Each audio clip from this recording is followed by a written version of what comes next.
முந்திரி திராட்சை முழுசா இருக்கு. ஆச்சி பாயாசம் மிக்ஸ், ஒன்று வாங்கினால் ஒன்று இலவசம்.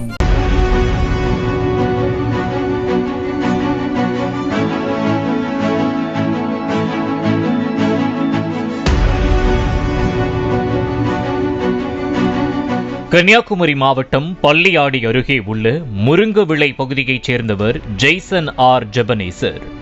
இவர் தனியார் நிறுவனத்தில் பணியாற்றி வருகிறார்.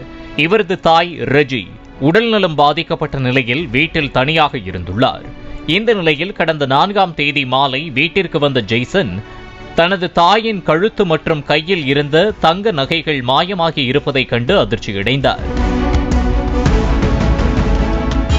பின்னர் இது குறித்து தாய் ரெஜியிடம் விசாரித்த போது தான் கழிவறைக்கு சென்றபோது மயங்கி விழுந்ததாகவும், சுயநினைவு வந்து எழுந்து பார்த்தபோது தாலி சங்கிலி, வளையல், மோதிரம் உள்ளிட்ட 11 சவர நகைகள் மாயமானதாகவும் தெரிவித்துள்ளார். இதனால் சந்தேகமடைந்த ஜெய்சன் தாயை மருத்துவமனையில் சிகிச்சைக்காக அனுமதித்துவிட்டு பின்னர் இச்சம்பவம் குறித்து தக்கலை காவல் நிலையத்தில் புகார் அளித்தார். இந்த புகாரின் அடிப்படையில் வழக்கு பதிவு செய்து விசாரணை மேற்கொண்ட தக்கலை போலீசார் மூதாட்டி ரெஜியின் வீட்டிற்கு அடிக்கடி வந்து செல்லும் திருவட்டார் பகுதியைச் சேர்ந்த 26 வயதான ஆனந்த் என்ற இன்ஜினியர் மீது சந்தேகம் எழுந்தது. அதனைத் தொடர்ந்து ஆனந்தை பிடித்து போலீசார் விசாரணையை தொடங்கினர். விசாரணையில் பிஇ பட்டப்படிப்பு முடித்த இன்ஜினியரான ஆனந்த் இன்ஸ்டாகிராமில் பாராமெடிக்கல் சயின்ஸ் படித்து வரும் மாணவி ஒருவரை காதலித்து வந்ததாகவும், வேலை இல்லாததால் இன்ஸ்டாகிராம் காதலி திருமணத்திற்கு மறுத்துவிடக் கூடாது என்பதற்காக பெயிண்டிங் வேலை செய்து வந்துள்ளார். அப்போது ஜெய்சன் வீட்டிற்கு பெயிண்ட் அடிக்கும் வேலைக்கு சென்றபோது ஆனந்திற்கு ஜெய்சனுடன் நட்பு ஏற்பட்டுள்ளது. இதனால் அடிக்கடி அவரது வீட்டிற்கு சென்று தனியாக இருக்கும் நோய்வாய்ப்பட்ட ஜெய்சனின் தாய் ரெஜியை கவனித்து வந்திருக்கிறார்.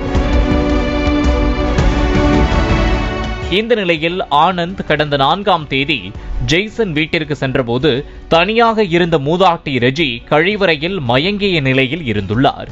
இதனை கண்டு அதிர்ச்சியடைந்த ஆனந்த் உடனே மூதாட்டியை காப்பாற்ற முயன்றிருக்கிறார். ஆனால் மூதாட்டி ரெஜி அணிந்திருந்த நகைகளை பார்த்தவுடன் ஆனந்திற்கு மனம் மாறி இருக்கிறது. இந்த நகைகளை தனது இன்ஸ்டாகிராம் காதலிக்கு பரிசாக கொடுத்தால் திருமணத்திற்கு சம்மதம் வாங்கிவிடலாம் என எண்ணம் தோன்றியிருக்கிறது. அதனைத் தொடர்ந்து மூதாட்டியை காப்பாற்றும் எண்ணத்தை கைவிட்ட ஆனந்த் அவரது கழுத்தில் இருந்த தாலி சங்கிலி, 2 மோதிரம், கம்மல் மற்றும் வளையல்கள் என 11 சவர நகைகளை அவரிடமிருந்து பறித்து தப்பித்துச் சென்று விட்டார். இதனையடுத்து மூதாட்டியிடமிருந்து பறித்துச் சென்ற நகைகள் அனைத்தையும் மீட்ட தக்கலை போலீசார் அவரை கைது செய்து சிறையில் அடைத்தனர். முந்திரி திராட்சை முழுசா இருக்கு. ஆச்சி பாயாசம் மிக்ஸ், ஒன்று வாங்கினால் ஒன்று இலவசம். பிளே ஸ்டோர் மற்றும் ஆப் ஸ்டோரில் இருந்து பாலிமர் செயலியை QR கோடு மூலம் பதிவிறக்கம் செய்யுங்கள். செய்திகளை உடனுக்குடன் பெறுங்கள்.